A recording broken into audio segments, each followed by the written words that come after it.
Le PACOP a été essentiel dans le processus de transition. Je pense que c'est l'instrument à travers lequel on a pu donc apporter des appuis concrets aux populations à la base. Donc, fondamentalement, je pense qu'il y a deux dimensions qui me paraissent essentielles sur lesquelles on pourrait donc mettre l'accent. La première dimension, c'est tous les dialogues intercommunautaires qu'on a pu organiser, parce qu'ils nous ont permis en fait d'amener les communautés à réfléchir ensemble sur les causes des tensions et des conflits au niveau local et de nous dire quels pouvaient être les éléments de sortie de ces tensions, de sortie de crise en quelque sorte. Comment ramener la paix dans ces zones-là? C'est qu'il fallait d'abord trouver des emplois pour les jeunes, pour que les gens puissent vivre de façon décente, avoir une vie normale et tout. Donc ça c'est une dimension, mais il y en a bien sûr d'autres sur lesquelles on a pu travailler ensemble. Donc pour moi, les dialogues intercommunautaires ont été remarquables. Vraiment, c'est un instrument assez fort qui ont permis de ramener la paix dans beaucoup de régions, beaucoup disons, de zones de ce pays. Mais ce qu'il faut dire également, c'est que c'est des choses qu'il faut poursuivre en fait. Il ne faut pas le faire une fois et partir. Il faut peut-être qu'on revienne au bout d'un an pour analyser un peu, pour voir un peu l'impact de ces dialogues intercommunautaires et voir maintenant s'il y a des aspects sur lesquels on peut travailler davantage pour consolider les acquis, les acquis de ces dialogues. Alors, la deuxième dimension qui me paraît également essentielle, ce sont les dialogues socio-sécuritaires. Là, comme nous savons que dans beaucoup de régions, en fait, il y avait un climat de méfiance et de défiance entre les communautés et les forces de défense et de sécurité, le fait de les mettre ensemble autour d'une table et de réfléchir ensemble et que chacun dise ce qu'il a à la limite dans le cœur, comme on dit communément, donc ça a permis aux populations de dire ce qu'elles reprochaient aux forces de défense et de sécurité, et mais également aux forces de défense et de dire ce qu'elles reprochaient aux communautés. Il y a beaucoup d'activités communautaires qui ont été financées à travers le PACOP pour les jeunes, pour les femmes, donc au niveau local, au niveau villageois. Donc, et ça a été fait sur la base de projets identifiés par les communautés elles-mêmes, qui parlent de leurs besoins spécifiques. Parfois, c'était des marchés pour les femmes, parfois, c'était des questions d'eau qu'il fallait régler au niveau local. Donc, autant disons, d'actions qui ont été menées et qui ont permis aux communautés donc, de se retrouver et même parfois d'avoir des activités conjointes. Je pense que dans un village où, je pense que c'était à Bleu-le-Quin ou bien à Tous-les-Pleux, on a financé à la demande des femmes un centre de stockage de la production agricole parce qu'en fait, les productions pourrissaient. Elles ont demandé qu'on les aide à mettre en place ce centre de stockage.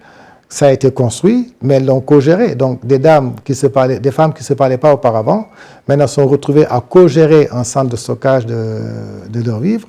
Donc, ça, c'était remarquable. Et donc, ça leur a permis donc de renouer et de se parler et de travailler ensemble. Au terme de la mission de l'ONUCI, nous avons identifié ensemble l'ensemble des défis résiduels au terme de cette mission. Ces défis ont été confiés en premier lieu au gouvernement, parce que c'est sa responsabilité. Il a été décidé également de confier au système des Nations Unies 4 domaines d'intervention. Et dans ces 4 chantiers, je crois qu'on a beaucoup avancé avec l'aide du PBF. Je pense qu'on a bénéficié de ressources assez conséquentes du PBF qui nous ont permis donc d'éviter une discontinuité des activités essentielles que menait l'ONUCI. Et donc ça, c'est un défi majeur parce qu'il fallait faire en sorte qu'il n'y ait pas de discontinuité par rapport à ces activités essentielles. Ce qu'on a pu faire donc grâce au financement mis en place par le PBF. Le gouvernement a également mis en place des ressources propres qui permettaient de financer le programme qui a été conçu pour mettre en œuvre donc, ces 4 dimensions qu'on appelle le PACOP, le programme d'appui à la consolidation de la paix.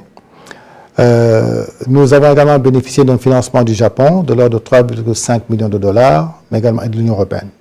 Les agences également de Nations ont contribué au financement de ce programme qui portait sur une enveloppe de 50 millions de dollars. Mais je rappelle toujours que les 50 millions de dollars, c'était pour lancer un processus, c'était pour jumpstart un process, parce qu'en fait, il est évident que les besoins de la transition portaient sur un montant global de 500 millions de dollars sur 4 années. Mais là, encore une fois, ce pays a innové dans le sens où, dès 2015, lors de la préparation du PND 2016-2020, nous avions anticipé la fin de la mission de l'ONUCI et donc ces défis résiduels que nous connaissions ont été donc intégrés dans le PND 2016-2020. Ce qui nous a permis donc de mobiliser les financements des partenaires, mais dans le cadre du PND.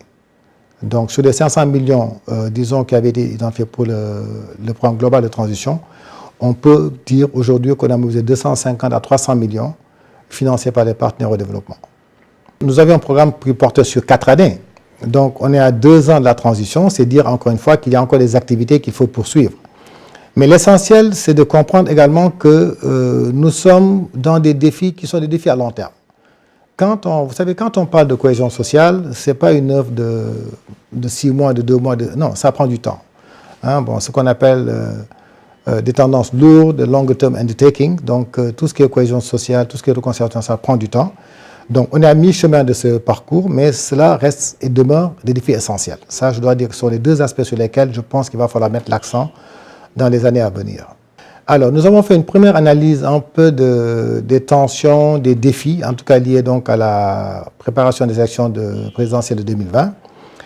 Nous avons identifié des zones sensibles et donc nous avons l'intention, bien sûr, de poursuivre nos actions de sensibilisation, d'information, d'éducation civique dans ces zones. Et cela, nous le faisons en relation avec des partenaires que sont les ONG, donc la société civile au niveau local. Je pense que c'est un travail qu'on doit faire, qu'on doit continuer à faire avec ces partenaires-là. Je dois citer également les femmes et les jeunes en particulier parce qui ont joué un rôle essentiel lors des présidentielles de 2015, notamment dans le cadre de la plateforme des femmes et des jeunes mise en place dans le cadre des élections. Sur la base des accords de Guiglo, nous avons mis en place un projet donc, entre le Libéria et la Côte d'Ivoire pour amener donc, disons, renforcer la cohésion sociale au niveau des communautés donc, qui vivaient donc, de part et d'autre de la frontière. On les a amenés donc à travailler ensemble.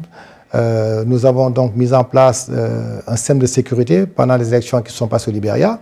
Donc, même des patrouilles conjointes entre le Libéria et la Côte d'Ivoire. Bon, je ne dirais pas que c'est la raison pour laquelle on a eu des élections apaisées au Libéria, mais je pense que le fait qu'on ait eu ce projet conjoint, qu'il y ait eu des patrouilles communes entre les forces de défense et de sécurité donc, de part et d'autre de la frontière, ont permis à faire en sorte que les actions se passent donc, dans le calme, sans tension aucune, sans violence aucune. Le fait également que les communautés travaillent ensemble également est une dimension essentielle. Vous n'êtes pas sans savoir qu'il y a beaucoup de Libériens qui viennent faire leur marché donc, en Côte d'Ivoire et vice-versa. C'est d'amener les communautés donc, à travailler ensemble de manière à ce que donc, ces contacts se fassent de façon apaisée, sans tension aucune. Et je pense que ça, c'est un peu un des mérites de ce projet transfrontalier.